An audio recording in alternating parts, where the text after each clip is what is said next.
Y esas variables tienen que merecer ser cointegradas. Tienen que tener alguna característica que básicamente las valide como que son cointegradas.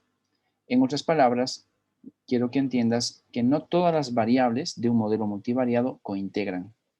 O sea, en otras palabras también, puedo tener todo este conjunto de variables, digamos PIB, base monetaria, creo que es la inversión, el IPC y demás. Tengo 4 variables, pero quizás de las 4 variables, no las 4 son las que generan cointegración.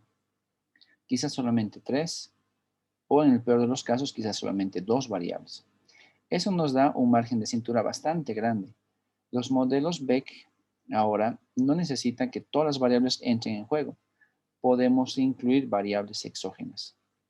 Por lo tanto, un modelo BEC es sumamente versátil para trabajar con casi cualquier tipo de teoría económica y también cualquier tipo de hipótesis económica. Y digo que casi porque no todas las teorías económicas generan cointegración. Vamos a asumir con los datos del Banco Mundial el ejemplo de la teoría keynesiana del consumo.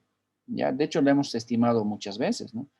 Les decía que el consumo familiar depende del ingreso nacional y corremos así el modelo macroeconómico del consumo y demás. Lo hemos hecho en el curso de Econometría 1, creo que lo hemos hecho algunas veces también por acá en Econometría 2, pero te voy a demostrar que ese modelo, en Bolivia por lo menos, es un modelo mal estimado. Y no solamente porque quizás le falte información, ¿no? Porque si aplicas el OV-test, que es el Omittable Variable Test, pues te dice que el modelo keynesiano para Bolivia no sirve porque le falta información, sino que además aquí vamos a ver que ese modelo sí tiene cointegración. Ya ojalá pues me acompañe la base de datos como siempre lo ha hecho hasta ahora y podamos justamente demostrarles eso. Entonces, este último capítulo dice que las variables son no estacionarias y que en lugar de estar diferenciándolas, pues vamos a trabajar con esas no estacionarias y que tienen que cumplir ciertas condiciones. Ese es el objetivo. Y no te olvides, un modelo de cointegración no significa que todas las variables cointegran. Por ejemplo, vamos a ver que solamente un grupo puede cointegrar y el resto no. Así que ahí tengo realmente mucha incertidumbre si lo ves por el lado negativo, pero también tengo pues muchas posibilidades de mejorar el modelo si lo vemos desde el lado positivo. Esa es la idea de la cointegración. Pero para que entiendas este ejemplo que te propongo acá, ¿ya? Voy a hacer lo siguiente, me voy a ir a explicarte todo esto en la pizarra, ¿no? La idea fundamental es que este caso se entienda como quizás la noción de por qué aparece algo llamado cointegración. Entonces, vamos a empezar con esta hojita que ya tienen ustedes acceso, obviamente, a esta pizarra, y le vamos a poner un título en la parte superior que se va a llamar simplemente cointegración, ¿ya? Y con eso vamos a comenzar nuestra explicación de qué cosa es la cointegración, o sea, cuál es la noción de la cointegración. Cointegración. No te olvides que la cointegración hace referencia a las series de tiempo multivariadas no estacionarias. Ya se pertenece a ese mundo de la econometría, donde tenemos series multivariadas, pero su característica fundamental es que son de tipo no estacionarias. Cuando queremos justificar la noción de la cointegración, pues la siguiente idea normalmente viene a nuestras mentes. Vamos a ampliar la pantalla para que la veas mejor. Está muy grande. Ahí más o menos la vemos bien. Bueno, atentos con el siguiente ejemplo, chicos. Voy a usar las mismas variables de los apuntes de clase. Imagínense que ustedes quieren analizar, por ejemplo, un modelo macroeconómico que se aproxima a la teoría cuantitativa del dinero. ¿Ya? Esa teoría cuantitativa del dinero normalmente la estudias en macroeconomía. Espero que lo hayas hecho y si no, pues en cualquier libro lo puedes encontrar. Es un concepto básico, ¿no? Porque viene de hace más de 100 años. Por eso les digo que es básico. Entonces, la teoría cuantitativa del dinero me dice que, por ejemplo, quiero relacionar la variable PIB de mi país, ya que está en función, por ejemplo, de la base monetaria. ¿Ya? Esa es una primera variable. También quiero relacionarla con el nivel de precios. Y también quiero relacionarla, normalmente se llama el grado de retención del dinero, pero también se llama de alguna forma la velocidad de circulación del dinero. Vamos a tratar en este caso como si fuera la velocidad de circulación del dinero. O sea que mide básicamente cuántas veces es usado un billete. O sea, me voy, por ejemplo, al siguiente caso. Imagínense que yo en la mañana salí de mi casa, ¿ya? Y tomé un taxi. Y el taxi me cobró, digamos, 20 pesos, ¿ya? De aquí de mi casa hasta la universidad. Entonces, ahí yo tengo un billete de 20 pesos que yo le estoy pagando con eso al señor taxista y él cubre el recorrido con esos 20 pesos. Bien, ¿qué hace el señor taxista con los 20 pesos? Pues, digamos, va al surtidor y carga gasolina. Por lo tanto, esos 20 pesos han movido 20 pesos más de compra de gasolina. ¿Ya? Y el de la estación de servicio, ¿qué hace con esos 20 pesos? Pues quizás a las 11 de la mañana se compra unas cuantas salteñas. O un almuerzo, es más. Al mediodía se compra un almuerzo con los 20 pesos. Entonces los 20 pesos ya han llegado a una tercera mano. ¿A quién le va a vender el alimento, el almuerzo? Y la persona que le vendió el almuerzo al mediodía, pues, ¿qué hace con los 20 pesos? En la tarde va a comprar insumos para cocinar para el día siguiente. Entonces va y tiene ahí alguien que le vende verduras. Y así se ha convertido en otros 20 pesos de verduras. Y a media tarde, quien le vendió verduras, ¿qué hace con los 20 pesos? Pues va a la noche y se va en taxi a su casa otra vez. Así que otra vez tengo ahí otros 20 pesos que se han movido para trasladar a alguien del mercado hasta su casa. Y por lo tanto, con 20 pesos he movido la economía casi cinco, bueno, prácticamente 5 veces.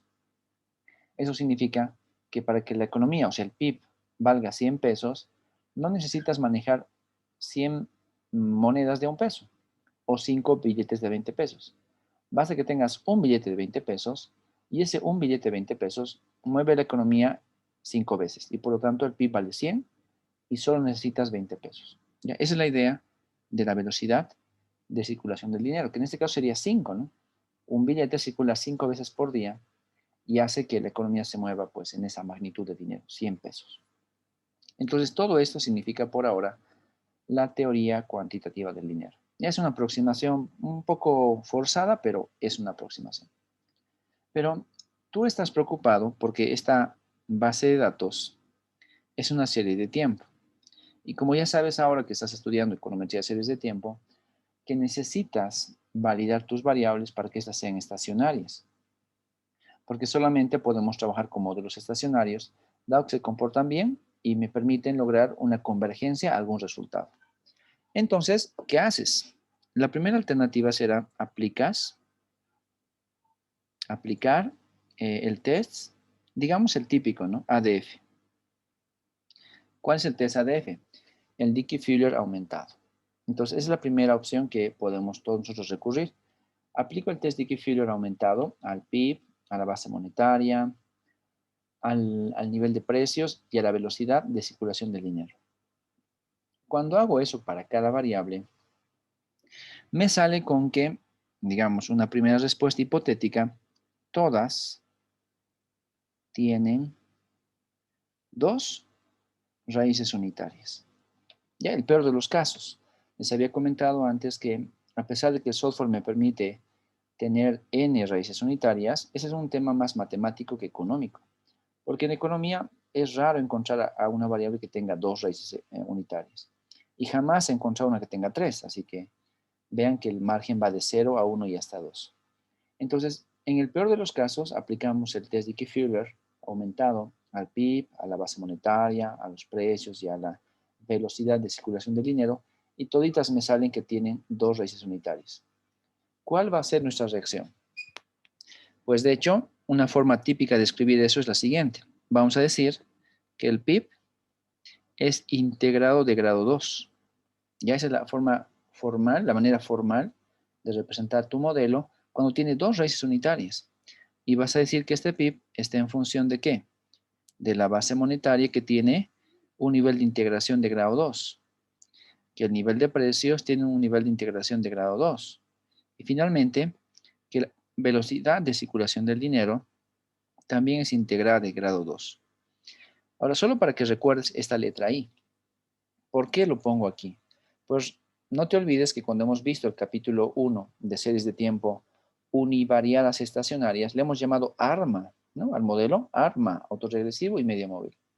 Pero cuando hemos pasado al análisis de las raíces unitarias, le hemos aumentado una I, lo cual significa ARIMA, que es autorregresivo integrado de media móvil. Esa I es la que estoy tomando prestado para hacer referencia al número de variables que tienen raíces unitarias, ¿no? El número de raíces unitarias que tiene cada variable. Ese es el concepto, estoy hablando al revés. Entonces, cuando tú veas que en tu análisis de series de tiempo de tus variables te dicen que la variable pip es integrada de grado 2, la traducción significa que la variable pip tiene dos raíces unitarias. Si la base monetaria es integrada de grado 2, entonces tiene dos raíces unitarias y así las otras variables, ¿no? Esa es una parte del lenguaje econométrico que pues vale la pena tomarlo en cuenta. Bajo este contexto, ¿qué hacemos? ¿No? Y la pregunta se la traslado a ustedes. Si ya has verificado que todas tus variables tienen dos raíces unitarias, la pregunta es, entonces, ahora, ¿qué hacer? ¿O qué hacemos? ¿No? Mejor en plural. ¿Qué hacemos, chicos? Así que la pregunta se la traslado a ustedes. ¿Quién me dice qué hacemos?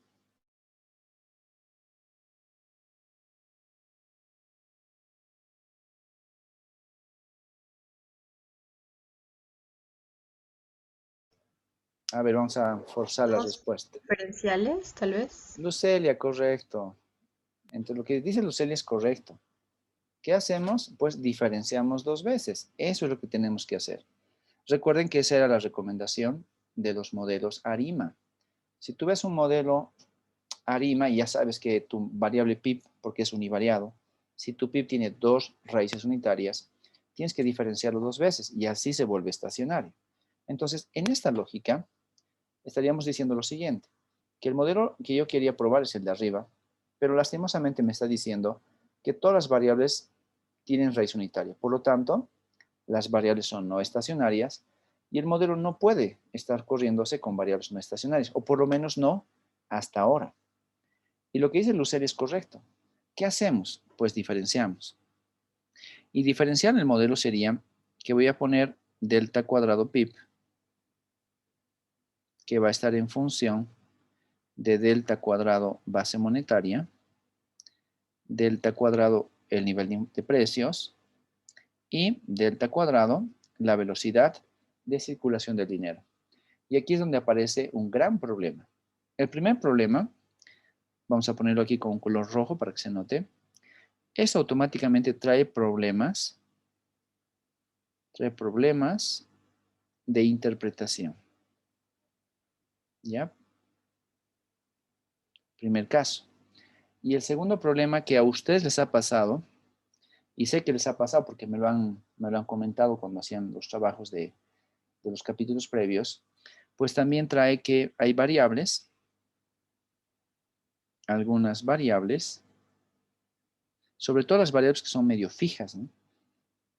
Se llenan de ceros y en el peor de los casos se pierden variables y se vuelven, por ejemplo, datos erróneos. ¿Ya? Pues entonces, hay un montón de consecuencias cuando nosotros empezamos a diferenciar solo por hacerlo. O sea, inclusive empieza a diferenciar porque tu profesor te lo ha sugerido cada vez que tú tengas raíces unitarias. ¿A qué me refiero con problemas de interpretación? Chicos, cuando ustedes ven la variable pip, pues ¿cómo la interpretas? O sea, me refiero a lo siguiente. Vas a ver tú la variable PIB de tu país. Ya vamos a mostrarte cuál es la variable PIB de tu país. Y digamos que la gráfica del PIB de tu país asignado es esta. A ver, ahorita me sale un grafiquito aquí. Y te sale más o menos así. Ya, ese es el PIB de tu país. ¿Cómo lo interpretas? A ver, pensemos en Alejandra Delgadillo. ¿Cómo interpretas si ese es el PIB de tu país asignado? O sea, ¿qué nos dirías sobre esa gráfica? Que está en constante crecimiento, como es lo Bien, normal. ok, va creciendo de forma continua, eso está muy bien. ¿Qué más? Tiene ciertos periodos que podrían ser denominados como cambios estructurales, pero habría que probar, ¿no? Por Ciclos ejemplo, económicos en realidad. sí, ciclos económicos. Por ejemplo, primero va en subida y después como que baja un poco y luego vuelve a subir. Ok, sí, es más un ciclo que un cambio estructural, así que eso es correcto, Alejandra. Bien, lo que dice su compañera Alejandra es básicamente lo que todos deberíamos ver, ¿no? Todos hemos estudiado macro, entonces En macroeconomía nos dan ese cuento y por lo tanto es válido, ¿no? Es verídico, eso me voy. Pero cuando tú lo diferencias una vez, fíjate lo que te sale. Te voy a diferenciar mi variable PIB. Me va a salir más o menos algo así. Y ese es delta PIB. A ver, Ángeles Claure, ¿cómo interpretarías tú en esta misma gráfica el primer diferencial del PIB? ¿Qué ves en la gráfica? ¿Qué impresión te causa eso? Bueno, lo que se puede observar es que el valor diferencial está fluctuando, digamos que alrededor de cero, pero se Exacto. mantiene por ahí, digamos. Ok, exacto. Un primer problema de la diferencia del PIB, por lo menos, es que se va a cero. Por ejemplo, la línea celeste tranquilamente podría ser miles de millones, ¿no? O billones, dependiendo del país. Pero cuando aplicas el diferencial, automáticamente esta gráfica, ya que está bien comportada, se va así, se va a cero. Y ese es un gran problema, ¿no? El delta PIB en fórmula sería lo siguiente. Vamos a hacer una fórmula. Si este es XT, ¿te acuerdas? Delta XT es igual a XT menos XT menos 1. ¿Ven? Es básicamente la fórmula. Y por lo tanto, lo que tú mides con delta PIB no es otra cosa que el cambio que existe entre el PIB del periodo pasado al PIB del periodo presente. ¿No? Y eso es básicamente lo que estamos viendo.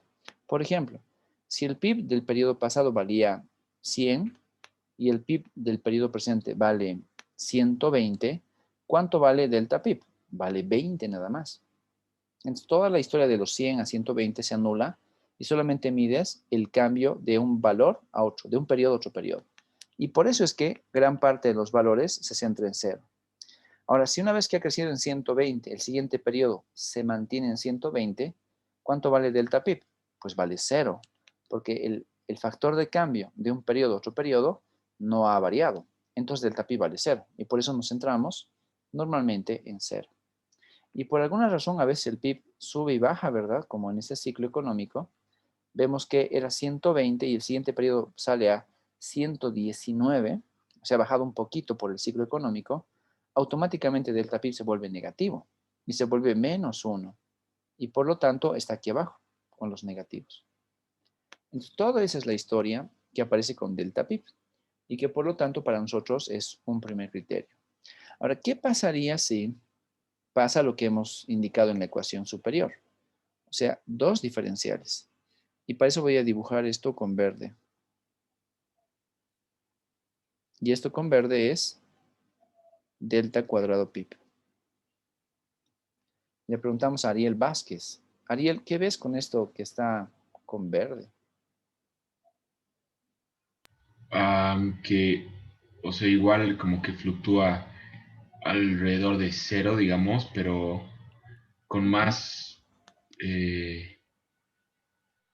no sé, picos más exagerados, digamos. Ok, perfecto. Eso es lo que quería que noten. Cuando tú sacas la segunda diferencial, se exagera un poco más esos picos. Y eso es correcto. Pero lo peor aún, o sea, peor todavía, ¿cómo lo interpretas? La fórmula de delta cuadrado PIB, a ver, de aquí abajito lo voy a anotar. Delta cuadrado de la variable que sea, no importa cuál, es equivalente a xt menos 2xt menos 1 más xt menos 2. Eso me queda, ¿se acuerdan? Lo hemos hecho cuando hacíamos arimas. Entonces, básicamente cuando tú sacas el delta cuadrado de cualquier variable, estás corriendo esa ecuación. ¿Y qué significa esa ecuación?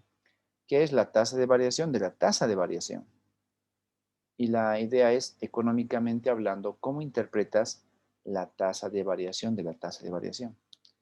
Cuando tú generas un diferencial aquí arriba, es un poco fácil, ¿no? Porque recuerda mi ejemplo. Si xt menos 1 valía 100 y xt vale 120, la tasa de variación es 20, o la magnitud de variación es 20. Pero si tú sacas el segundo diferencial, quiere decir que tú estás sacando lo siguiente. Es como si estarías diciendo que delta cuadrado xt es igual a delta xt menos delta xt T menos 1. O si estás midiendo la tasa de variación de la tasa de variación. Y eso es algo que es difícil de interpretar y peor, es difícil que te entiendan. Entonces, cuando tú tienes un segundo diferencial, es más, cuando tienes un primer diferencial ya es difícil, ¿no? Es raro que alguien te diga a la primera, te he entendido, ya sé a qué te estás refiriendo. Y cuando sacas dos diferenciales es mucho más complicado, porque evidentemente toda la relación dice es la tasa de variación de la tasa de variación. Y con seguridad, chicos, ustedes jamás han visto una variable que se mida en doble tasa de variación. Veamos qué pasaría si lo diferencio una sola vez. Veamos la interpretación. Por ejemplo, si me sale acá arriba que el modelo solamente tiene una raíz unitaria, significa que lo diferencio una vez, ¿verdad? Y una diferencial del PIB, ¿será que se puede entender? Bernardo, ¿qué opinas tú? Si diferencio una vez al PIB nada más, ¿puedes entender el comportamiento de esa variable? Bernardo Gutiérrez, ¿qué opinas? Probablemente no, Lisen. ¿Seguro?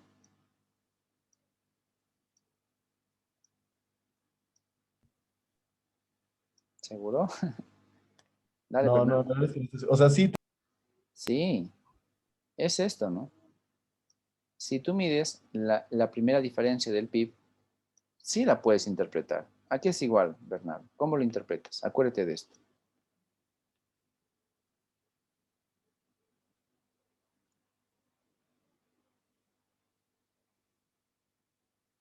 Hola, Bernardo. Sí, Lisen. Respóndeme, Bernardo. Sí, estoy pensando. Ok. Mientras Bernardo piensa sobre el PIB, le vamos a preguntar a Cecilia Vega sobre, ¿será que tú puedes interpretar un diferencial de la base monetaria? Entendiendo que la base monetaria, en este caso lo vamos a asumir como la cantidad de dinero que tenemos en un país, ¿no? Como la cantidad de todos los bolivianos en Bolivia o de todos los dólares en Estados Unidos, ¿ya? Esa es la base monetaria. ¿Qué dice Cecilia? ¿Será que tú puedes interpretar un diferencial de la base monetaria? Mm, Sí, o sea, viendo la ecuación de la diferencial, bueno, en este caso, siendo la base monetaria, Ujú. teniendo los datos de, bueno, actual y midiendo qué intervalo de tiempo va a ser el que estoy midiendo, sí se puede como que ver em, el movimiento del Crecimiento, ¿no? PIB, No, de la base crecimiento monetaria. o de crecimiento. Exacto, a eso voy. Eso es justamente lo que quiero que me digas. Que cuando sacas una diferencia, puedes ver el crecimiento de la base monetaria. No es un crecimiento acumulado, ¿no? Pero es un crecimiento de periodo a periodo. O sea, de un periodo T a un periodo T más 1. Entonces, lo que dice Cecilia es correcto. Sí puedes interpretar un diferencial de esta variable. Ya, sí se puede. Diego Chocata, si tú te enfocas con un diferencial del precio, ¿será que lo puedes interpretar? Sí, se podría interpretar, ¿no? Viéndolo como el tema de cómo han cambiado los precios entre dos periodos, por ejemplo, sí, básicamente entre periodos, ver de un periodo anterior a un periodo actual de cuánto han subido o tal vez han decrecido los precios. ¿Y qué se llama esa variable? Es un indicador conocidísimo de los precios. El IPC, No, ese es el IPC en realidad. El nivel de precios es el IPC. Y si mides la variación del IPC, ¿qué se llama eso? ah, es Empieza con I también. la inflación. Inflación. Ah, O sea, sí, perdón. es una proxy, ¿ves? ¿Te das cuenta? Cuando tú mides la variación de los precios, te estás aproximando a medir la inflación. Por lo tanto, delta P se aproxima a una medición de la inflación. Y si tú dices que P es el IPC, entonces mides la inflación del IPC. Si tú dices que P es el deflactor, entonces mides la inflación del país. ¿Lo ves? O sea, depende cómo midas P, pero se aproxima a la inflación. Lo mismo que Cecilia, sí podemos interpretar un delta. O sea, todavía podemos. Ahora, me voy con Emanuel. Emanuel, fíjate que esta variable es la velocidad a la cual circula el dinero en la economía. Y si recuerdas el ejemplo que te puse, con 20 pesos de mano en mano van pasando 5 veces en un día, pues con 20 pesos en un día genera 100 pesos de PIB. Y eso significa la velocidad de circulación del dinero. ¿Será que tú puedes interpretar una diferencia de la velocidad de circulación del dinero? ¿Qué opinas, Emanuel? Sí, tal vez podría ser la aceleración del dinero. Ok, sí, es un buen criterio, correcto. Puedes ver cómo de un periodo a otro periodo, digamos de día a día, de mes a mes, etcétera, estás teniendo mayor o menor aceleración en la velocidad de ese dinero, o sea, la volatilidad misma, ¿no? Hay días donde hay mucho comercio y por lo tanto el dinero fluctúa mucho y cambia mucho de mano. Y hay días donde quizás la cosa está un poco más relajada y por lo tanto el dinero no circula tanto. Así que sí puedes de alguna forma encontrar un criterio para todo esto. Y Bernardo, ¿ya nos diste las respuestas sobre el PIB o todavía no? No, la verdad es que no estoy muy seguro, Liz. ¿Ves el crecimiento del PIB, Bernardo? Es en cuánto crece el PIB del periodo anterior al periodo actual. Esa es la respuesta. Ojo, pues decía, acuérdate de esto. Tienes el PIB del periodo anterior y tienes el PIB del periodo actual.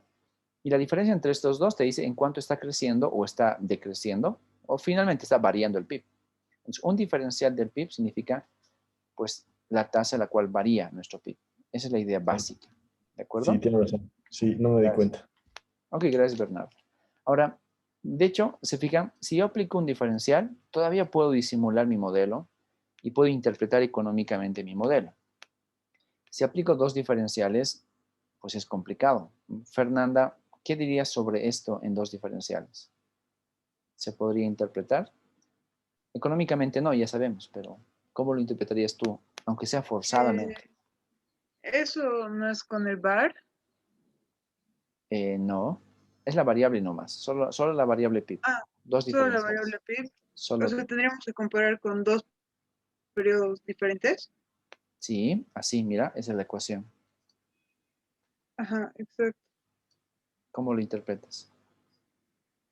Eh, o sea, comparar el efecto que tienen dos periodos anteriores con el actual. Más o menos, pero lo que formalmente deberías decir es la variación de la variación del PIB. ¿Estás de acuerdo? Sí, sí, sí. Entonces, si tú pones en tu informe de, digamos, de tu tesis o algo así, que estás trabajando con la variación de la variación del PIB, de hecho, matemáticamente estás diciendo lo correcto, ¿no? Porque eso significa. Pero económicamente te van a decir, ¿y qué significa eso? Y la cosa es que no hay respuesta. ¿Cómo interpretarías la base monetaria, Lucelia, con dos diferenciales? Sería la variación de la tasa de variación de la base monetaria. Correcto. Mauricio Quiroga, ¿cómo interpretas el precio?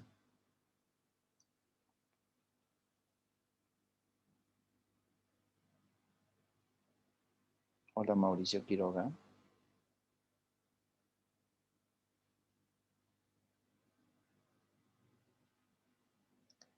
Mauricio Quiroga, no te escuchamos. Bueno, Mauricio no está en clase, creo. ¿Qué pasó? Pedro Reis, entonces. Pedro, ¿cómo interpretarías este nivel de precio con dos diferenciales? Tal vez como la variación de la inflación. Perfecto, eso es lo que quería que me digan. Así, La por si acaso, variación de la inflación, correcto. así, Mauricio está mandando unos mensajes, dice que no se le escucha, por si acaso. Ah, sí, acabo de leer sus mensajitos. Sí, bueno, no se escuchaba ni modo. Bien, básicamente entonces vemos aquí que nosotros estamos básicamente entendiendo que jamás vamos a encontrar en ningún reporte económico la variación de la inflación. ¿Ya? Ese es un concepto que simple y llanamente no existe y nadie lo calcula porque no se calcula. De hecho, cuando vemos un diferencial, nos estamos aproximando a la inflación, ¿se acuerdan? Era lo que nos había comentado, creo que su compañero Diego. Evidentemente, estamos hablando con un diferencial de algo parecido a la inflación. Pero si tú ves dos diferenciales, estás diciendo que es la variación de la inflación. Y eso nadie jamás lo ha medido, porque no tiene sentido. Así que ahí tengo un problema de interpretación. Cuando tengo un diferencial, y peor, cuando tengo dos diferenciales, tengo que razonar muy bien sobre lo que estoy diferenciando, para luego tratar de explicarle a mi lector o a quien va a leer mi reporte qué le quiero decir. El peor de los casos, ya saben, es dos diferenciales. Y además, a veces, fíjense, cuando las variables son un poco más continuas, o sea, imagínate que tu variable no es así con ciclos, imagínate que tu variable es algo así un poco más recto, pues el primer diferencial te va a sacar que casi todo crece a un 5%. Entonces, todo será a un 5% de variación. Esa puede ser tu primera diferencia. Y si casi todos son al 5% de la variación y sacas la segunda variación, entonces todos se van a volver a cero. Significa que tu variable se va a volver cero y tus valores van a ser un conjunto de ceros. Y te das cuenta, hay un montón de problemas en la base de datos. Entonces, esto que por ahora era una alternativa, que significaba diferenciar el modelo, pues se vuelve ahora un gran problema cuando tengo un modelo multivariado que podría volverse un modelo VAR. Así como lo comentó su compañera Lucelia, ese es un VAR, dijo. De hecho, sí es un VAR, pero es un VAR que no podemos estimarlo porque jamás vamos a poder interpretarlo. ¿Ya? Entonces, por ese motivo, esto no puede ser un VAR. Debo buscar una segunda opinión. Y la segunda opinión, entonces, es básicamente la cointegración. ¿Ya? Entonces, fíjense, les he tratado de poner el escenario más caótico en el cual podemos estar. Tú tienes un modelo multivariado que quieres correrlo como si fuera un modelo VAR. Pero para correrlo como un modelo VAR, debes verificar que las variables sean no estacionarias. Aplicas Dickey-Fuller, que es el test por excelencia para verificar eso, y por mala suerte te salió que tus variables tienen dos raíces unitarias y por lo tanto son no estacionarias. ¿Puedes correr un modelo VAR? La respuesta es no, porque el VAR solo se aplica a variables sí estacionarias. ¿Cuál es la opción que tienes? Diferenciarlas. Pero si diferencias tu modelo, te sale un modelo que no tiene interpretación. O sea, puedes calcularlo. Matemáticamente está precioso, hermoso, funciona bien. Las gráficas salen geniales. Pero económicamente no lo puedes interpretar. Por eso es, ante esta imposibilidad de interpretar el modelo o de entender qué significa lo que estoy generando, y peor aún, fíjense, si logro estimar el modelo y logro inventarme una interpretación, la interpretación jamás va a ser aquella del modelo que yo quería explicar. ¿Se acuerdan? Este modelo de acá arriba es algo muy parecido a la teoría cuantitativa del dinero, ¿no? Que era el enfoque monetario antes de la Gran Depresión de los años 30 del siglo pasado. Entonces, la economía funcionaba con esta ecuación y decíamos que el mundo entero puede funcionar con esta ecuación. Pero si tú lo diferencias, de hecho, ya no estás explicando, pero en absoluto, la teoría cuantitativa del dinero. No sé qué estás explicando, solo sé que es un modelo matemático, pero parece no ser un modelo económico. Por ese motivo tengan, pues, no sé, cuidado y mejor también tengan suerte, lo cual es difícil de generar, en que no te salgan variables con dos raíces unitarias, porque eso obviamente te estaría provocando grandes problemas en tu interpretación y estimación de modelos. Por lo tanto, mira, ¿querías estimar este modelo? Te sale este modelo, pero este lo vamos a desechar. Ya le decimos, le ponemos dos cruces, no la podemos estimar porque aunque lo hagamos, pues no voy a poder interpretar. Ahí es donde aparece el plan B. Y el plan B me dice, ya no tienes que diferenciar tus variables de los modelos multivariados. En lugar de diferenciar todas las variables, lo que te recomendamos es que busques nociones de cointegración. Ok, y seguramente cuando tú estás queriendo correr este modelo y ya sabes que no necesitas diferenciar las variables a pesar de que sean integradas de grado 2, es que te va a interesar conocer cuál es el plan B y a qué le estamos llamando la cointegración. Y eso te lo voy a escribir acá arribita, ya aquí la noción de la cointegración. Y justamente dice lo siguiente. La noción de cointegración implica que, voy a ampliar eso para que lo veamos mejor. La noción de la cointegración me dice que debo encontrar, vamos a poner buscar una combinación lineal de variables no estacionarias,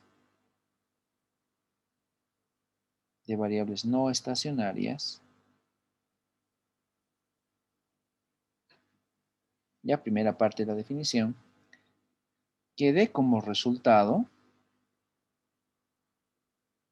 el resultado de un proceso estacionario. Eso, chicos, se denomina la noción de cointegración. Y si lo tratamos de entender, pues a cabalidad significa que tu modelo puede tener variables no estacionarias. Tu única preocupación debe ser buscar una combinación lineal de esas variables que son no estacionarias y que te permite encontrar un resultado estacionario. Si tu resultado realmente es estacionario y todo sale muy bien, entonces significa que tus variables que son no estacionarias cointegran y no necesitas diferenciarlas. ¿Ya? En el caso de este ejemplo, vamos un ratito a ver el ejemplo completo, diríamos lo siguiente. Yo quiero trabajar con el modelo que está acá arriba, ya este modelo de acá. Entonces, para verificar si cumple con la noción de cointegración, debo hacer lo siguiente. Ejemplo. Aquí escribo ejemplo. Acabo de verificar que el PIB es íntegra de grado 2 y voy a empezar a armar una ecuación. Esta es igual a, por ejemplo, a beta sub 1 por la base monetaria más beta sub 2 por el nivel de precio más beta sub 3 por la velocidad de circulación del dinero y como es un modelo econométrico más el ruido blanco. Pero el PIB es integrado de orden 2, la base monetaria es integrada de orden 2, el precio es integrado de orden 2 y finalmente la velocidad de circulación es integrada de orden 2. Con este mi modelo, así como lo ves, el siguiente paso que podemos hacer es encontrar la combinación lineal de variables no estacionarias. Pues como te das cuenta, todas estas de acá, desde el PIB hasta la velocidad, son no estacionarias. Porque toditas tienen por lo menos, aquí puse B, es 2, porque toditas tienen por lo menos una raíz unitaria. Y es más, tienen dos raíces unitarias.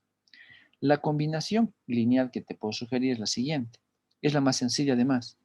Decir que el PIB le vamos a restar beta 1 por la base monetaria. Le vamos a restar beta 2 por el nivel de precios.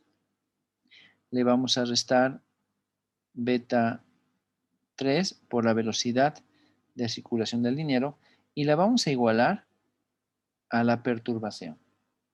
Entonces, cuando tú logres hacer eso y demostrar que realmente funciona, vamos a decir que todo esto se llama la combinación lineal de variables no estacionarias. ¿Y cómo sabes que eso realmente da un resultado adecuado? Es que el ruido blanco tiene que ser ruido blanco. En otras palabras, el ruido blanco tiene que ser integrado de orden cero. ¿Ya? Entonces, ¿cómo te das cuenta que este modelo que originalmente querías probar, pero que tenía problemas de raíces unitarias, realmente es un modelo que lo puedes estimar? La respuesta es que tienes que estimarlo así. No lo estimes así. Estímalo mejor con esta combinación lineal de variables, porque el resultado de la combinación lineal de variables va a ser un proceso que sí es estacionario. ¿Y cómo sabes que sí es estacionario? Es que es integrado de orden cero. Y este cero significa que tiene cero raíces unitarias. Así que la idea de la cointegración es un plan B. Ya no necesitamos diferenciar en modelos multivariados. Basta con encontrar la combinación lineal de variables que me dé un resultado que es básicamente estacionario. Ahora, ¿cómo te das cuenta que ese tu modelo del lado derecho realmente cointegra? Pues la única alternativa que te queda es, vas a verificar esto, vas a validar esto. Validamos I0 aplicando ADF. O sea, haces tu regresión con la combinación lineal de variables, ojo, esa es la postura. Y una vez que has hecho tu regresión, luego aplicas Dickey-Fuller a los residuos. Y tus residuos te tienen que salir básicamente integrados de orden cero. Y como tu residuo es integrado de orden cero, significa que va a tener esperanza matemática cero, una varianza constante y la covarianza igual a cero. Si logras verificar eso, voilà, tu modelo ya ha sido calculado.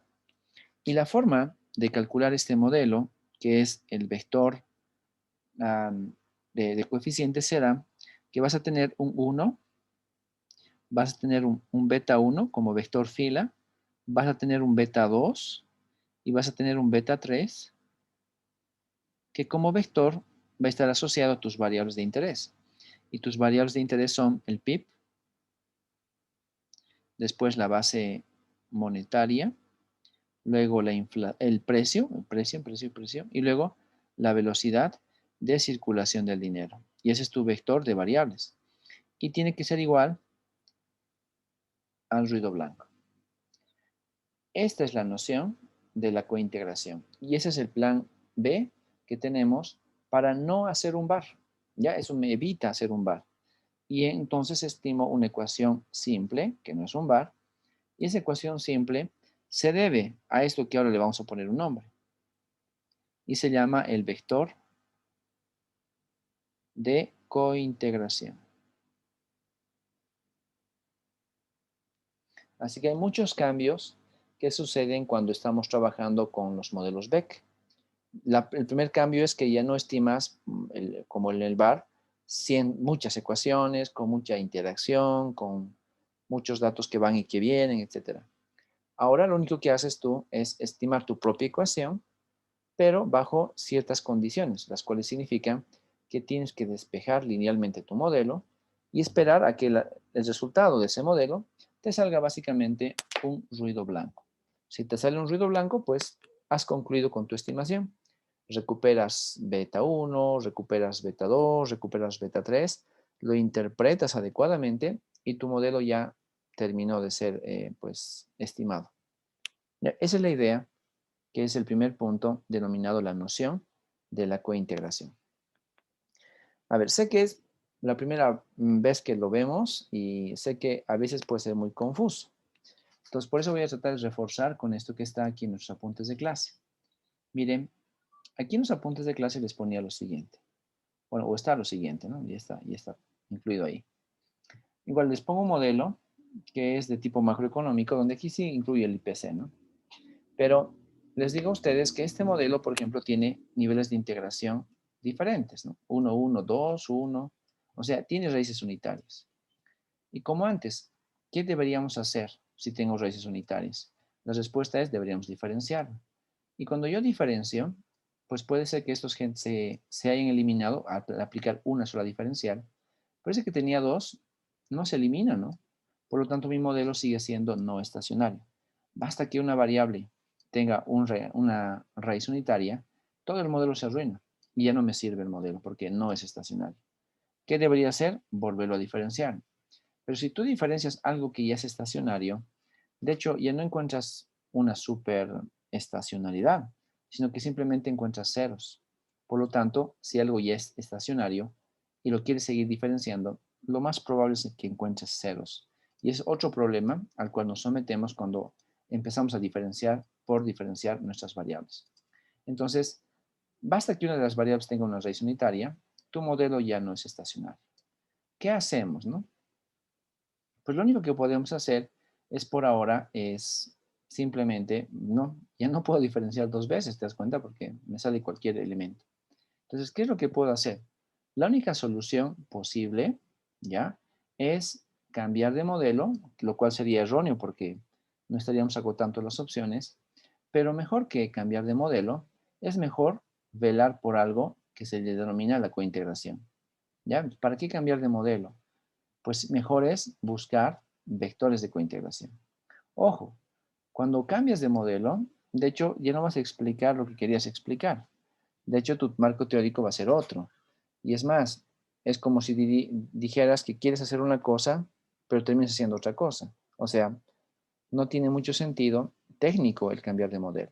Mejor quédate con tu modelo, pero busca en su lugar vectores de cointegración.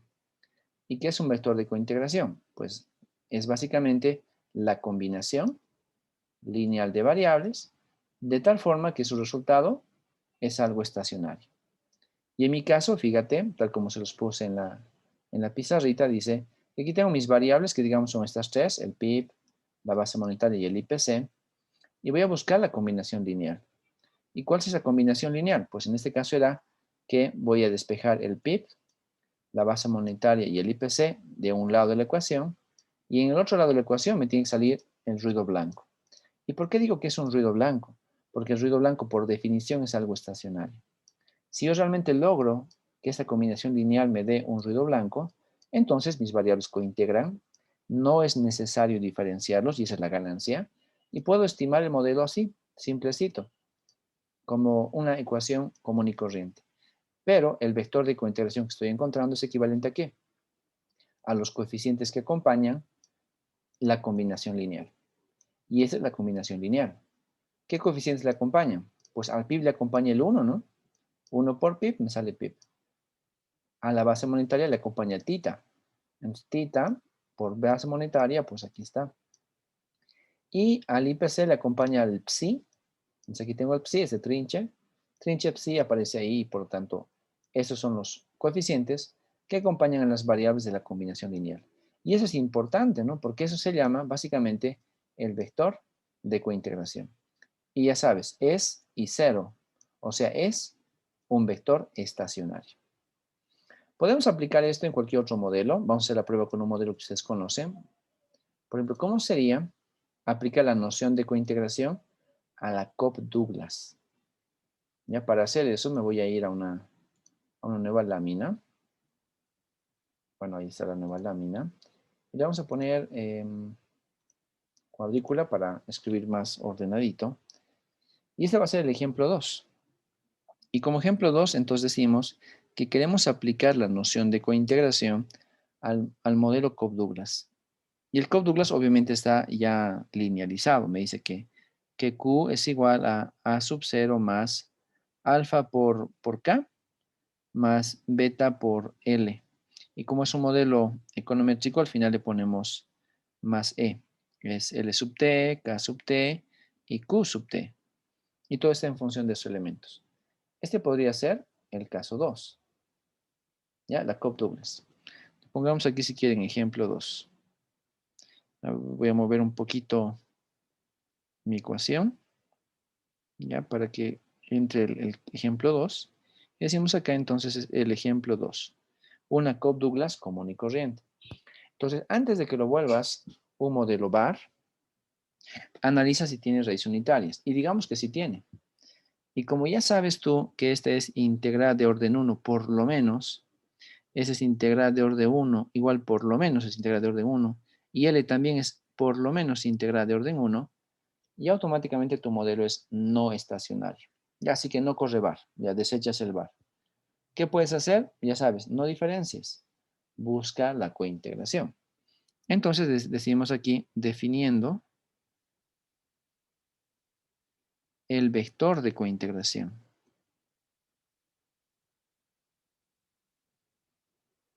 Y cuando hagas eso, significa que tu vector podría ser el siguiente.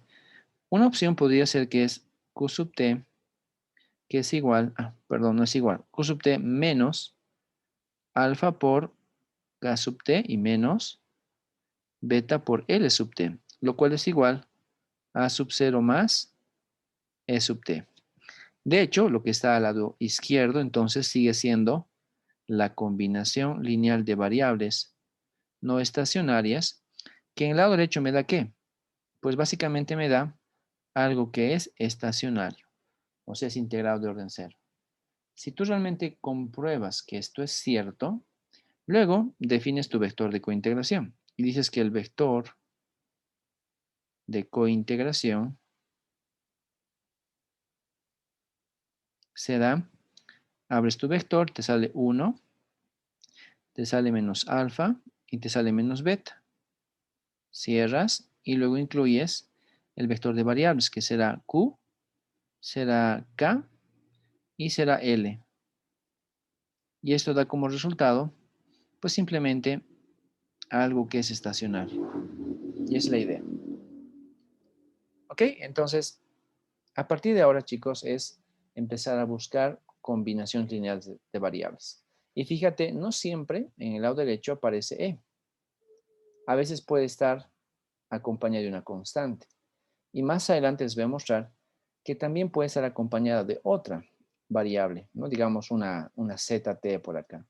Así que a eso me refería cuando les decía que los modelos Beck son sumamente complicados porque tienes un conjunto de variables por acá y tienes otro conjunto de variables por acá y tú tienes que elegir pues cómo quieres correr tu modelo.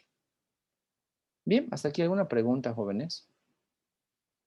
Les estoy mostrando lo que significa la noción de cointegración.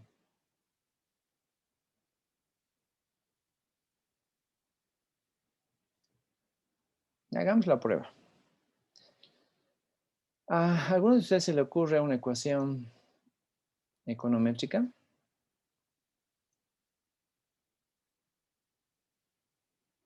¿Alguien tiene en mente alguna ecuación econométrica, chicos? Ya les voy a hacer buscar una ecuación entonces. A ver, les voy a poner aquí el nombrecito.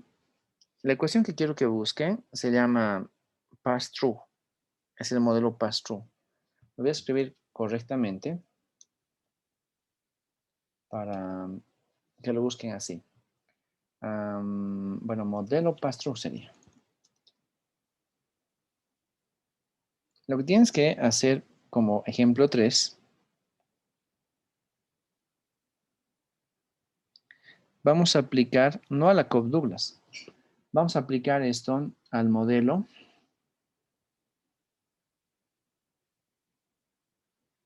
pass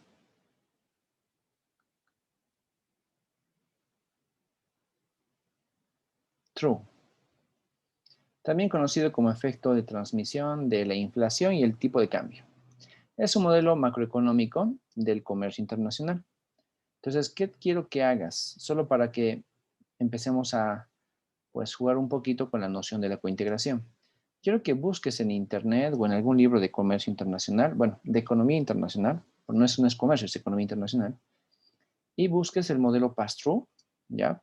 Busques la ecuación del modelo pass-through, que es algo así, y tú propongas cómo sería la situación ideal de cointegración del modelo pass-through. ¿Ya? Algo así te va a salir. Son 1, 2, 3, 4 líneas de resultado. Esas 4 líneas de resultado me las escribes en una hojita, le sacas una foto y me las subes a la plataforma. ¿Ya? Entonces busca tu ecuación del pass-through y aplica la noción de cointegración a esa ecuación pass-through. ¿De acuerdo? Y le vamos a preguntar esta vez a Cecilia Vega, ¿cuánto tiempo necesitan? 10 minutos, dicen, ¿estaría bien? Sí, yo creo que sí. Hasta las 6, ¿les parece? 12 minutos. Ya voy a habilitar Sí. ahora la plataforma y lo que dice Cecilia, vamos a hacer caso. Entonces, chicos, tienen hasta las 6 para buscar la ecuación del pass-through y aplicar el criterio de la cointegración al pass-through. ¿Ya? Y luego revisamos. ¿Ya? Gracias, chicos. Procedan, por favor.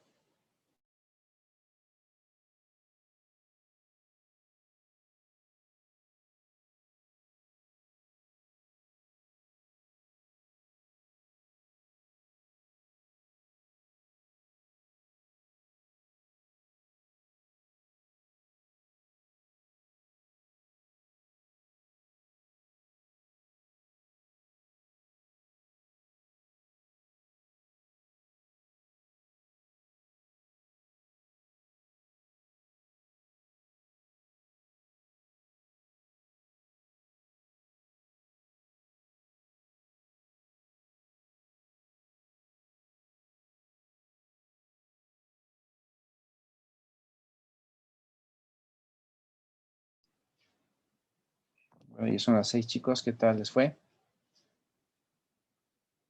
¿Se pudo? Dice, la verdad yo no encuentro nada conciso, o sea, son varios casos aplicados a distintos estudios. Ya, pero hay algo en común en esos estudios. Los precios. Sí, o sea, por ejemplo, el primer concepto que vas a encontrar con el modelo pass-through es una relación del tipo de cambio y los precios de los países. Entonces, sí o sí tienes dos variables ahí. Y lo que tú dices es correcto, lo han ido, digamos, adecuando, ¿no? A cada caso. Y hay estudios pass-through para Bolivia, pass-through para... Uno que me gusta bastante y que lo vas a encontrar mucho es el pass-through para Costa Rica, ya donde no solamente toman en cuenta tipo de cambio y la inflación, sino que también toman en cuenta la apertura comercial, toman en cuenta la brecha de PIB y otras variables de relevancia. Ya, así que con cualquiera de esas podrían desarrollar su modelo. ¿Ya? Pero ojo, hay algo en común. Ese algo en común es lo mínimo que tendrías que poner en tu modelo pass-through. Ahora vamos a ver si es que alguien terminó. Los 7 han terminado, entonces vamos unos 5 minutos más para que los demás puedan terminar. Ya sabes, el modelo pass-through es efecto traspaso. ¿Cómo es que afecta la inflación al tipo de cambio? Y también al revés es correcto. ¿Cómo es que el tipo de cambio afecta a la inflación? Y con eso, pues presentas un esquema de tipo cointegración hasta llegar siempre al vector de cointegración, que es básicamente lo que vamos a buscar a partir de ahora. ¿Ya? Así que ampliamos un ratito más nuestro tiempo de actividad de clase. Los que ya terminaron, los 7 que terminaron, pues, bueno, 5 minutitos de respiro, chicos, y luego continuamos con esto. Ya, gracias.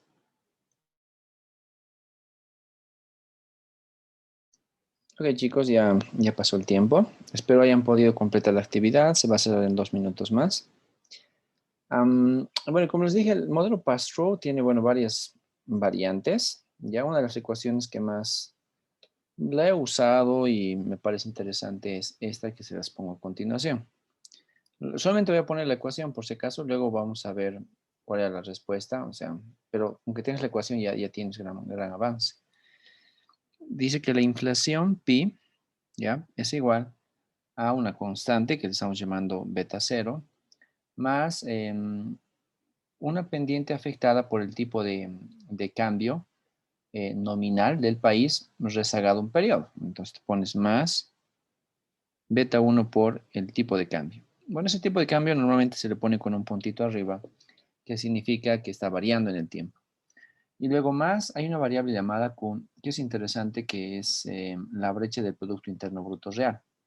Ya, pues quizás no es muy interesante ponerla, pero podemos poner una aproximada, que es la siguiente, digamos un beta 2. Pues estoy emitiendo una variable porque es muy complicada de identificar. Esa otra beta 2 sería básicamente la relación con el PIB. Entonces pones beta 2 por el PIB, que el PIB será, digamos, Y sub T.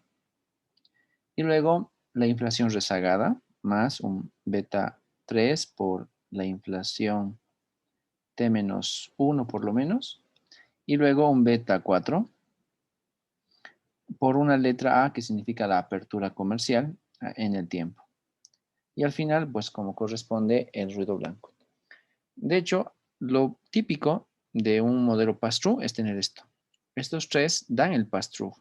Los demás son variables de control que te permiten ver, por ejemplo, el tamaño de la economía, la velocidad o la importancia del crecimiento económico sobre la inflación, también la inercia de inflación, porque a veces la inflación tiene memoria y puede estar afectando al presente esa inflación, y el grado de apertura económica, porque este grado de apertura significa cuál es el valor total de tus exportaciones más tus importaciones divididas sobre el PIB. Y eso te permite saber que a veces puedes tener mucha influencia del resto del mundo sobre tus actividades económicas. Y eso afecta obviamente al nivel de inflación.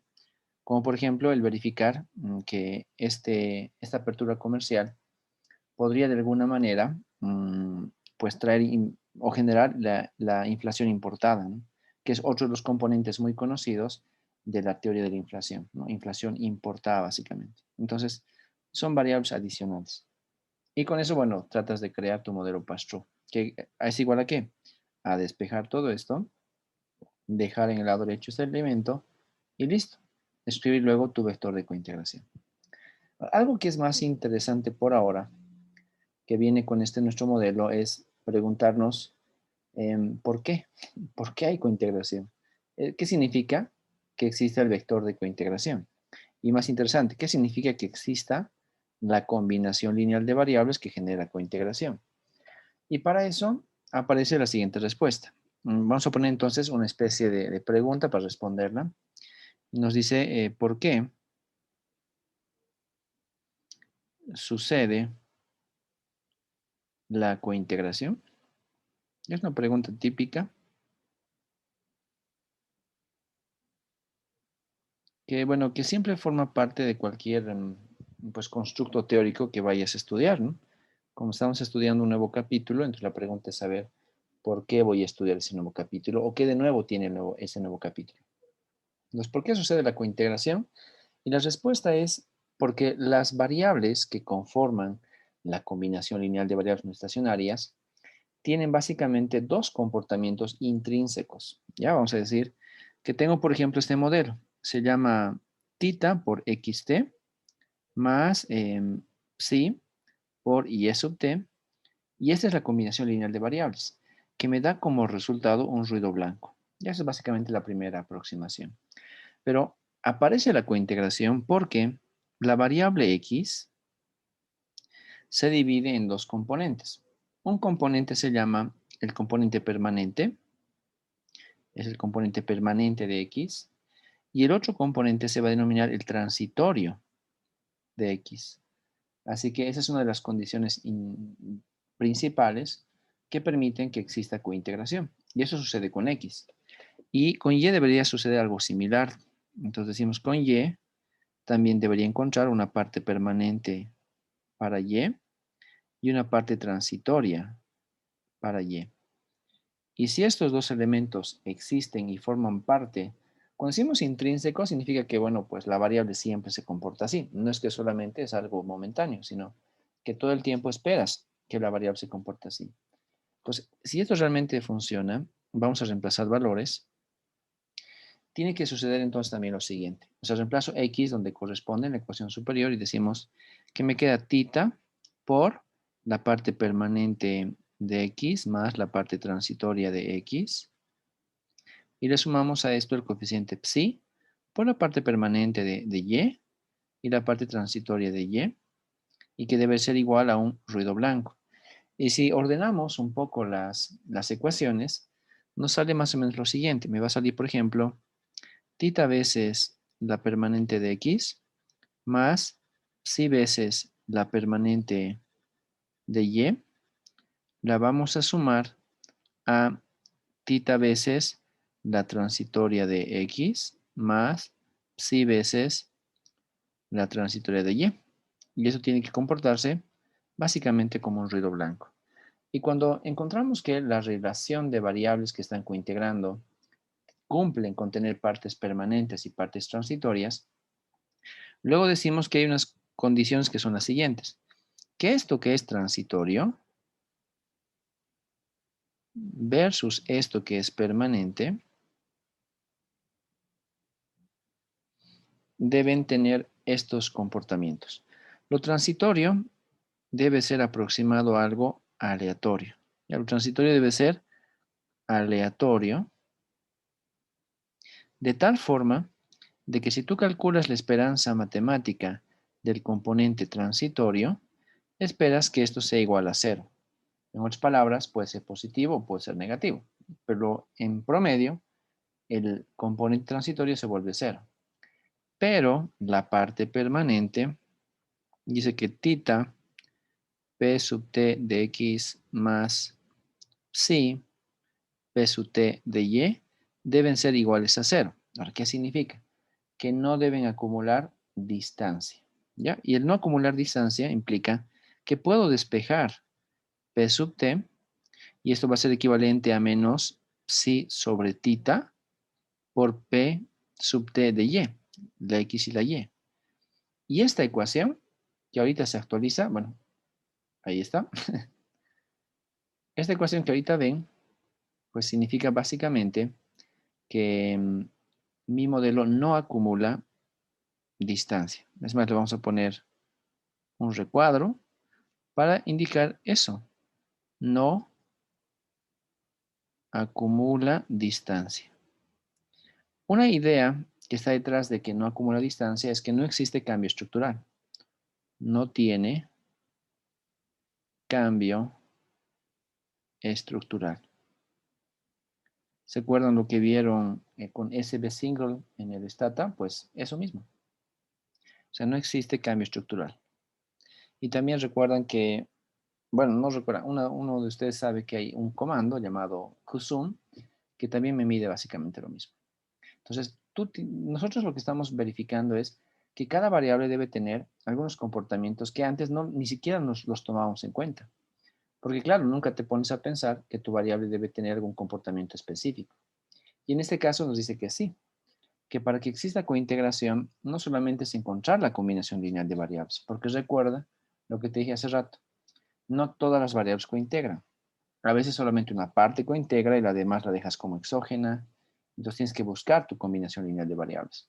Y para que esa combinación lineal de variables funcione, pues básicamente debe tener un componente permanente y un componente transitorio. Solo si se cumplen estas condiciones, entonces decimos que estamos realmente logrando la cointegración, ¿no? Y esa es la idea.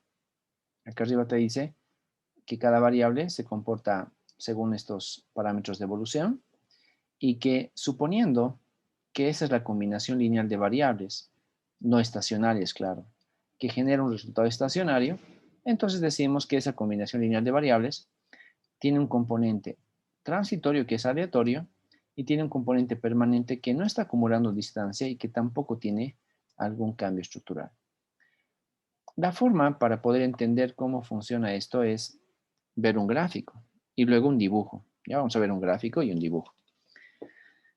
Un par de variables que comúnmente cointegran, o por lo menos en los países como Bolivia, Estados Unidos sobre todo, sí cointegran, son estos. En el tiempo vamos a medir la variable PIB y la variable base monetaria.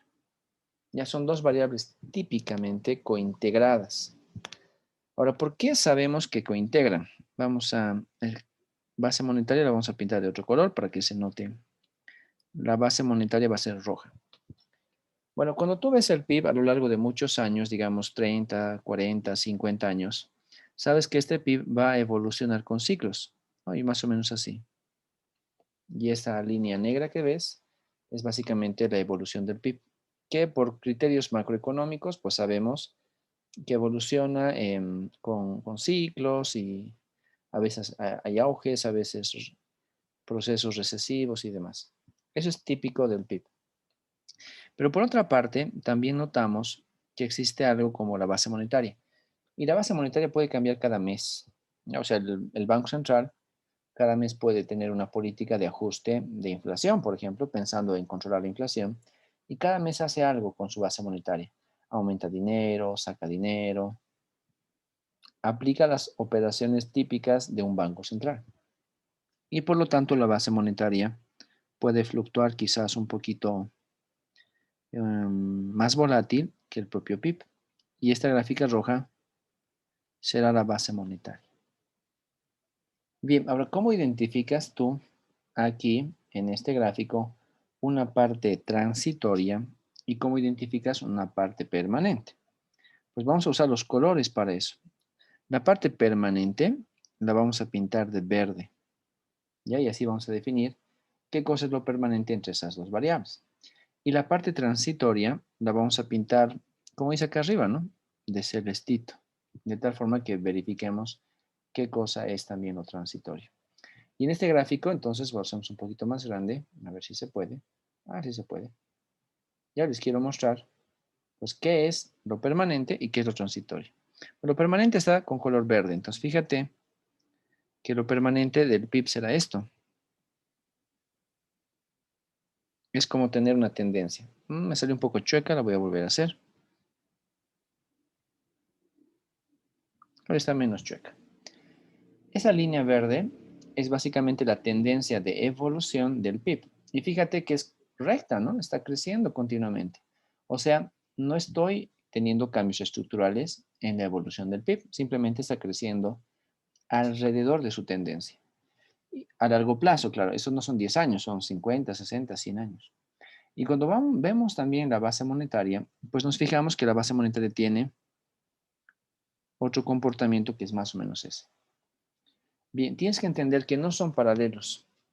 O sea, no tienen por qué ser paralelos.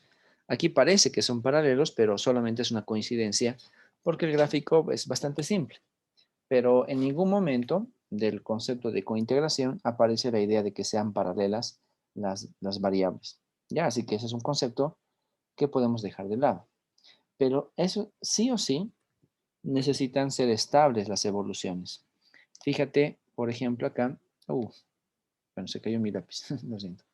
Fíjate acá que básicamente la evolución es estable porque sigue creciendo, ¿no? Y si tú proyectas el futuro, vas a ir creciendo alrededor de esta tendencia. Y eso es algo estable para mí. O sea, no estoy teniendo un PIB que sube y luego aquí empieza a caer o empieza a subir. Eso sería un cambio estructural. Y es otra variable que es la base monetaria, que es también bastante estable. Pues a pesar de que sube y baje un montón, tiene algo en común, que es básicamente un valor promedio. Y este valor promedio va a seguir fluctuando en el futuro y la variación va a estar alrededor de ese promedio. Ya eso significa que estamos logrando de alguna forma encontrar una convergencia hacia la evolución futura de las variables. Es casi como hablar de que existe el principio de la estacionalidad. Y eso, lo que hemos visto en modelos individuales, de alguna forma parece que se aplica en estos modelos. Pero ojo, no te olvides que tanto el PIB como la base monetaria son variables con raíces unitarias. Entonces, cuando ves esto, fíjate lo verde es lo permanente. Entonces, ¿dónde estará lo transitorio? Pues lo vamos a pintar con celestito. Y lo transitorio es esto, ¿no? Tienes aquí un punto con este de acá. Tienes otro punto con este de acá. Y tienes otro punto con este de acá. Y finalmente este punto de acá por este. Ya son 4 puntos que les estoy mostrando. Está con celeste significa que es transitorio. Ahora, significa además en la gráfica que si bien estoy respetando la evolución de la variable PIB y estoy respetando la evolución errática de la variable base monetaria, a veces la diferencia entre la negra y la roja es bastante amplia, ¿no? Como aquí, fíjate, la diferencia entre estas dos es muy grande, ¿no? Pero en otros periodos, lo cual es aleatorio, ojo, en otros periodos como este, hay demasiada cercanía. Se acercan demasiado las dos variables. Y luego empiezan a alejarse otra vez, y acercarse otra vez, y alejarse otra vez, y acercarse otra vez. Y en algún otro momento vas a encontrar las variables muy alejadas. Y luego poco a poco vas a volver a encontrar las variables más cerquita, una de la otra. Así que eso es lo transitorio. A veces te acercas y a veces te alejas. No sabes bien cuándo te estás acercando y tampoco sabes bien cuándo te estás alejando. Lo único que sabes es que lo estás haciendo. ¿Ya? Esto es el gráfico que hace referencia a un par de variables que comúnmente cointegran. No significa que siempre cointegran, solo que comúnmente lo hacen. Y el dibujo que quiero mostrarles, que quizás les ayude a entender un poquito mejor esto del componente permanente y transitorio, es un dibujo de un resorte. Ya le voy a poner un costadito de resorte para que nos acompañe con este gráfico. Y les pregunto, chicos, pues, ¿saben qué es un resorte? Vamos a ver, vamos a preguntarle a alguien que no lo hemos preguntado todavía. Bueno, creo que hemos preguntado a todos ustedes. A ver, le preguntamos a Ariel Vázquez. Ariel, si alguien te pregunta si conoces un resorte, ¿qué le dices? ¿Un resorte? Sí, ¿qué es un resorte? O sea, algo que si lo aprietas, empuja, digamos, no sé cómo explicar. Eso, ya sabes que es un resorte entonces. Bien. Sí. Es difícil de explicar, ¿no? A mí también me cuesta, por eso prefiero preguntar.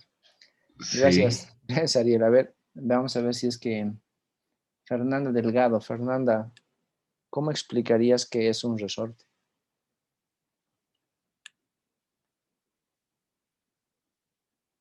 Hola, Fernanda. Fernanda, ay, no sabía ese dicho, Alejandra Fernanda, le dicen. Un resorte, por lo que o sea, es como que más largo y más corta la diferencia entre, o sea, a medida que pasa el tiempo. No, un resorte, un objeto. O sea, si Ah, alguien te pregunta qué es un resorte, y piensas en el objeto, ¿verdad? ¿Qué dirías que es el resorte? Es un metal enroscado que se puede como expandir y Y contraer. contraer. Sí. Ok, bien. Ven que es difícil definir un resorte, pero ya sé que con esta pregunta que les he hecho, tienen la idea en sus cabezas. Ya están pensando en el resorte. Entonces, fíjense en lo siguiente. Voy a dibujar aquí mi resorte. La idea del resorte es que eso que es difícil de definir es fácil de graficar. Esto, por ejemplo, para mí es un resorte. Ahí lo ves de color verde. ¿Se dan cuenta? Es lo que decían los compañeros, ¿no? Es algo de metal que está pues enroscado, enrollado, como una espiral, pero que en sí mismo es un cuerpo inerte, ¿no? No se mueve. Y como básicamente eso es algo inerte, entonces decimos que esa es la parte permanente, ¿ya? Pero la capacidad del resorte es básicamente que ha sido creado para que la tensión que podemos ejercer, o sea, la fuerza que podemos ejercer sobre el resorte, sea transitoria, ¿no? Por ejemplo, caso número 1, chicos. Si tú tienes el resorte en tu mano, puedes agarrar de las esquinitas, ¿no? De esta esquina de acá y de esa otra esquina de acá, y puedes empezar a estirarlo de esa forma. Ahí más o menos, ahí lo que parece con celestito. Lo pinto de celeste porque es transitorio. Ahora, ¿cuál es la idea detrás de esto, no? Si tú al resorte lo pones sobre tu mesa, pues simple y llanamente no va a pasar nada. El resorte va a estar en la mesa y es completamente inerte, ¿ya? Primer caso. Pero luego, ¿qué pasaría si el resorte tú lo empiezas a jalar? O sea, agarras de esta esquina y de esta esquina.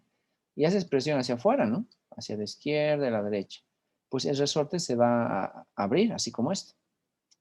Pero dejas de ejercer presión, sueltas el resorte. ¿Y qué pasa con el resorte entonces? Vuelve a su situación original, ¿verdad? Entonces, esto era solamente transitorio.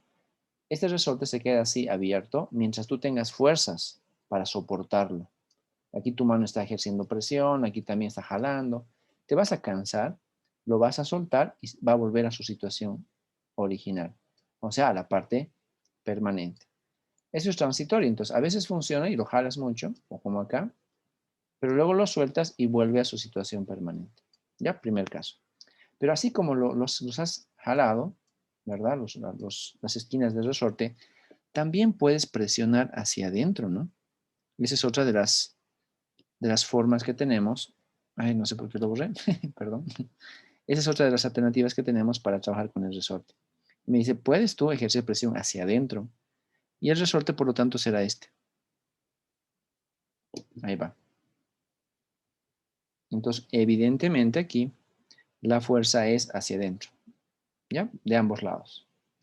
Y claro, tú agarras tu resorte, lo tienes en tu mano, lo estás presionando y listo, se queda ahí. O sea, está muy cerquita uno del otro, ¿verdad? Como en este caso o como en este caso.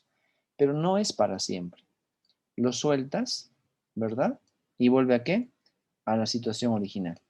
Entonces, dejas de ejercer presión sobre el resorte y vuelve a su situación original. Esa es la idea. Por lo tanto, la noción de cointegración es algo parecido a este resorte. Tiene una parte permanente que siempre está fija ahí, que son las evoluciones permanentes de las variables, y tiene partes transitorias, las cuales son aleatorias, ojo, tienen que ser completamente aleatorias, que a veces se vuelve muy chiquita la diferencia, como en estos dos casos, y a veces es muy grande, y a veces es intermedia, ¿no? Es aquí al medio, aquí más largo, más cortito.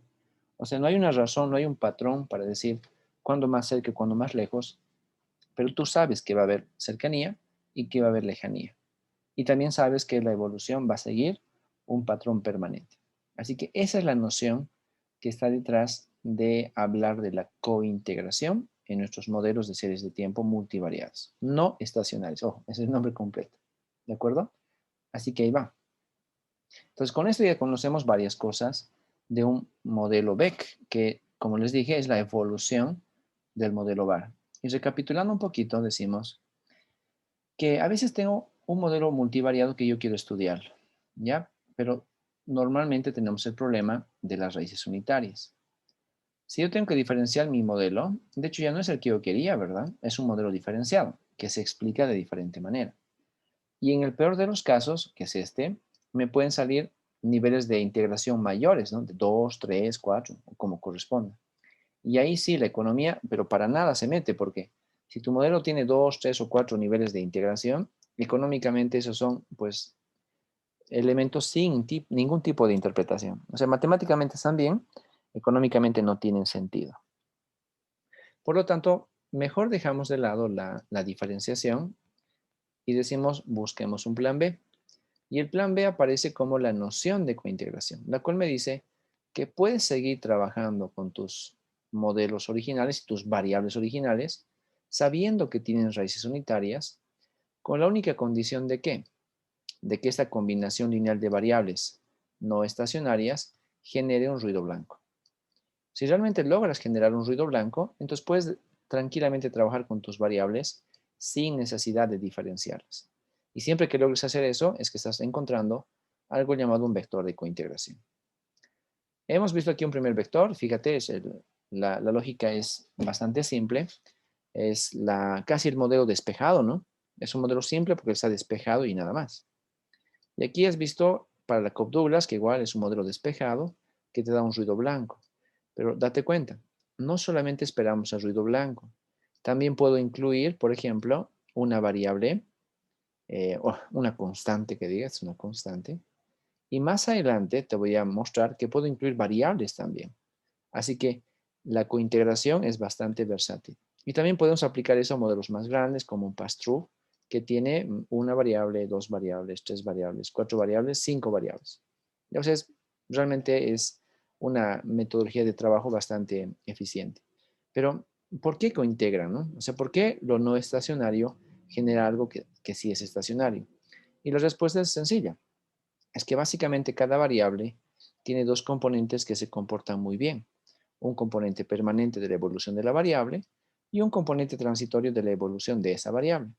Lo cual nos dice básicamente que lo permanente no debe acumular distancia y por lo tanto no debe haber cambios de régimen, y lo transitorio que debe ser aleatorio, que a veces se acerca y a veces se aleja, pero no sabes cuándo se van a acercar y no sabes cuándo se van a alejar. Tiene que ser completamente aleatorio. Si eso funciona así, entonces estamos hechos, porque efectivamente estamos encontrando modelos que se comportan bastante bien, ¿no? Y el respaldo de lo que les estoy diciendo, pues está acá.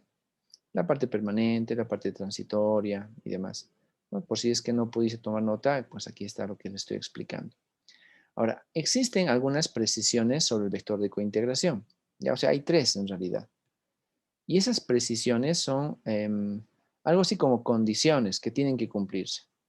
Si tú quieres realmente crear tu vector de cointegración, tienes que seguir 3 reglas.